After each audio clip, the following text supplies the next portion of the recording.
I have something of a confession to make, a secret that I have kept from all of you for years at this point. I love the Yamaha Super Tenere. I want a Yamaha Super Tenere.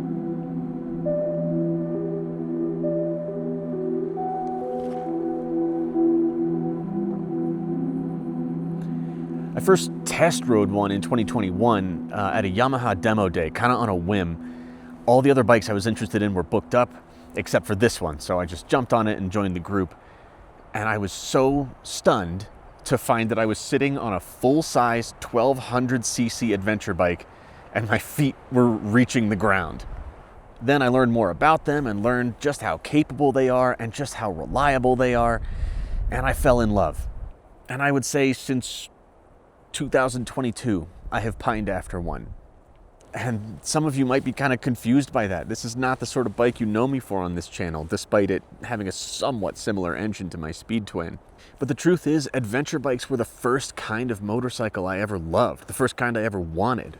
When I picture myself living out some of my motorcycle dreams, just those trips of a lifetime that I've always wanted to take, you know, like doing the Alpine Loop in Colorado or riding up to Newfoundland, or riding up to Dead Horse via the Dalton Highway, which was actually the trip, a photo album of that trip is what first got me interested in motorcycles.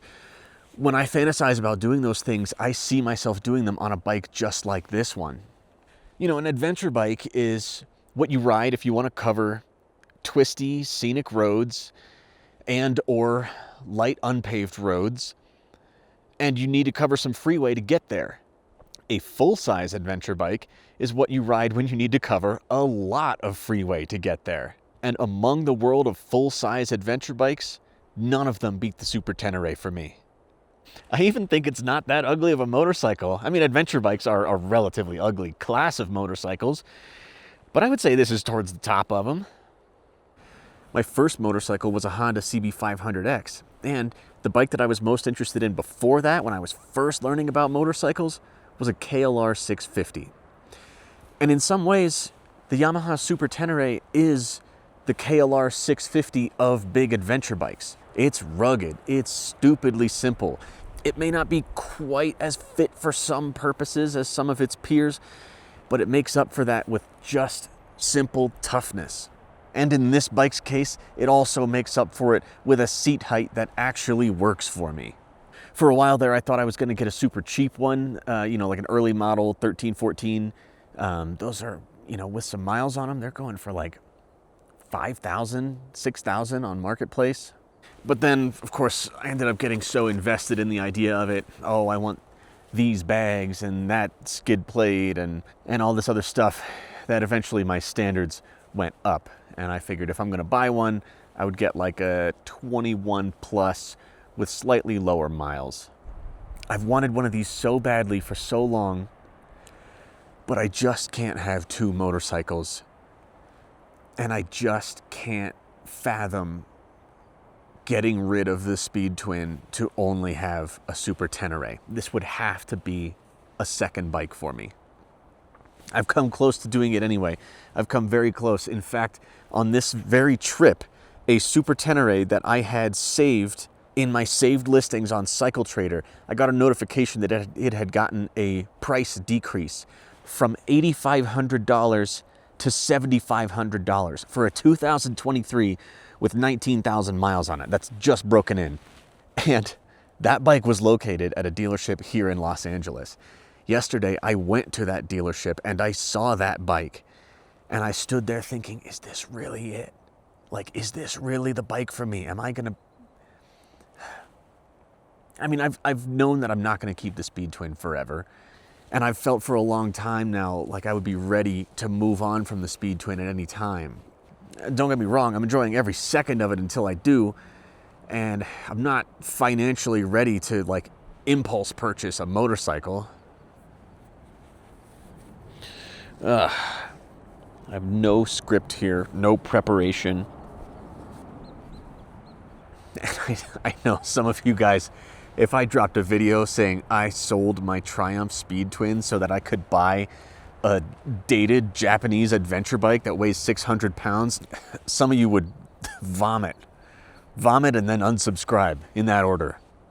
And so this trip, I rented this Super Tenere because I wanted, coming to LA, being able to ride around here, this is like the best motorcycling has to offer. And so I thought, this is where I can find out just how badly I want one of these bikes. And what I found out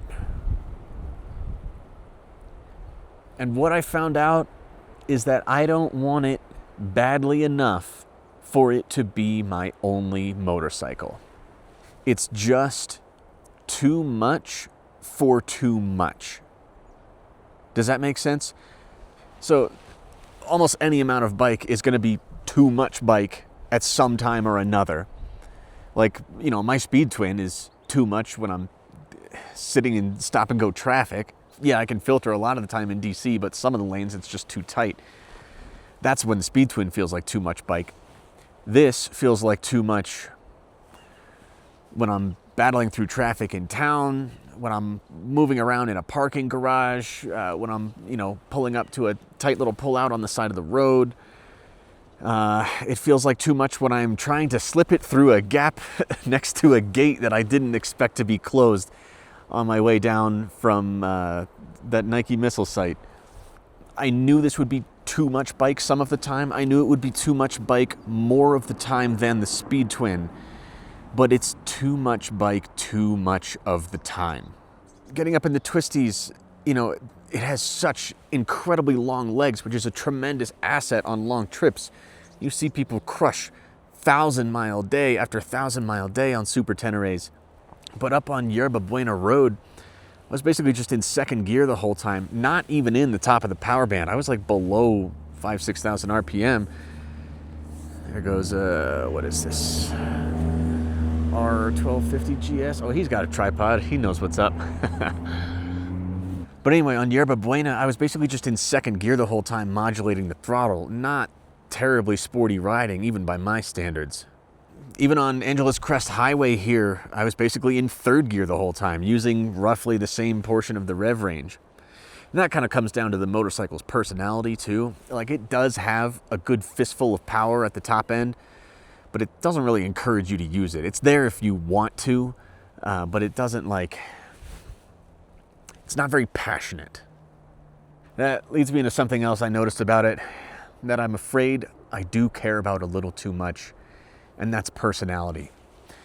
I knew that this motorcycle was like a little unrefined, and that I love that about it, and that contributes to its toughness. And I thought that unrefinement would give it character. And in a way it does. It does. Unrefinement gives it character, but it doesn't give it passion. It's got this, how do I put it? It's kerchunkety. This motorcycle is kerchunkety.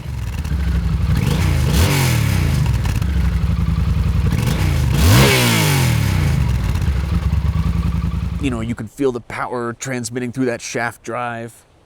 The suspension is very floppy. Even on its hardest setting, it dives a lot. It undulates over bumps.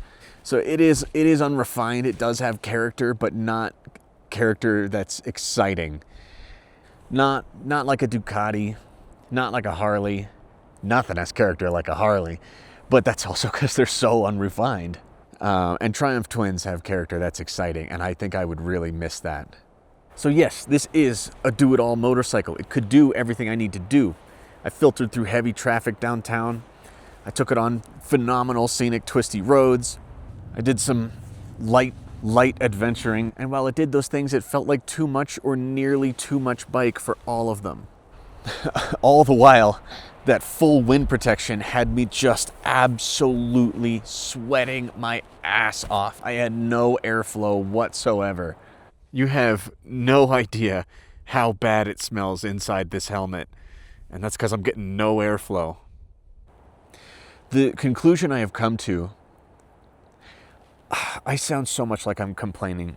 People hate when I'm complaining. I'm not complaining. I'm learning. And the biggest thing I learned is that the Yamaha Super Tenere is a great motorcycle, but it's not a great only motorcycle for me. And it's not a great motorcycle for LA. Like, yes, it's good on the twisties. It's good on, some light trails or whatever, moto camping, good for that. And it's also great at long stints on the highway. But when you live here, you don't have to do long stints on the highway to get to those other places. They're just like right in your backyard. And so you have all this weight compromising its ability to ride off-road. You have all this wind protection compromising your ability to stay comfortable in this weather, and none of it's doing you any good. I think a middleweight adventure bike, or better yet, a scrambler or even a dual sport would be better in LA. A scrambler actually I think would be the ideal choice, because then you at least get like the sexiness. You get the looks and the sound and the character that matches just how beautiful and cool everything is here. It makes a little bit more sense in DC, where I'm from, because you do have to cover about 100 miles of freeway to get anywhere interesting. But still, it's not like I'm living in Kansas City and have to ride for a full day and a half before I come to the very first bend in any road. The one thing I just wish I could get shaft drive. I wish there were a middleweight adventure motorcycle with shaft drive. I hate chain drive. I'm so done with chains. I have to keep my bike outside out of necessity. And I'm just constantly cleaning and lubing my chain. And then I commute on the thing, so I don't get to choose whether or not I ride in the rain. And so, I'll be lubing the chain 2 or 3 times a week. Man, it would be so sick if I could get a middleweight adventure bike with shaft drive. And no, don't tell me about the Moto Guzzi V85 TT, because that thing has a dry clutch. And I ride in heavy stop and go traffic and filtering through cities. And an adventure bike that I might hope to take off-road, no, I'm not having a dry clutch on that. But man, do I love this thing.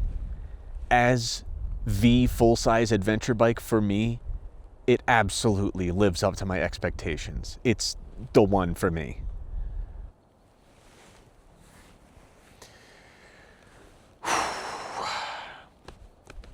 I don't know what else to say. But then again, I didn't really know what to say when I sat down either. Riding in California is pretty great, man. You guys have it good out here. Yeah, the traffic sucks, but you can at least filter through it. Yeah, it's way too sunny and hot, but also it only took me half an hour to get up to Angeles Crest, where it's nice and cool and cloudy. I think I might just have to accept that my ideal adventure motorcycle would be a Triumph Scrambler 1200. I just have to deal with the chain drive. I would just have to live with chain drive. Do those things get a center stand? If they do, that would make it a lot easier to live with. You can't really get dual side bags, at least not from a brand that I trust, like GV or Touratech. And you can get low exhaust systems for them, but then you can't put a bash plate on it.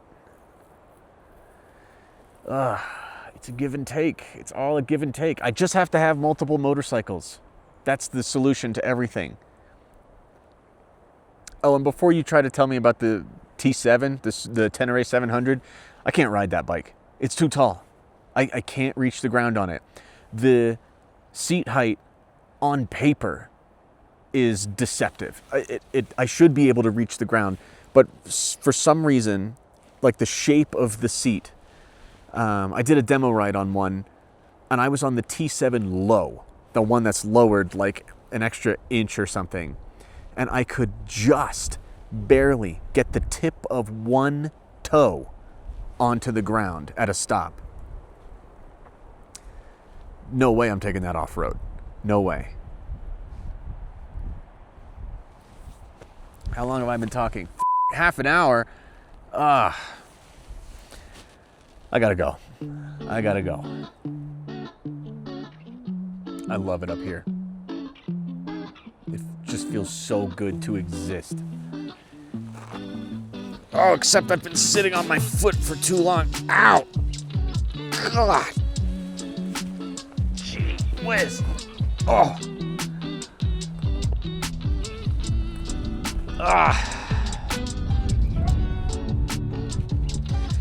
It's back to reality for me, I'm afraid. Ow.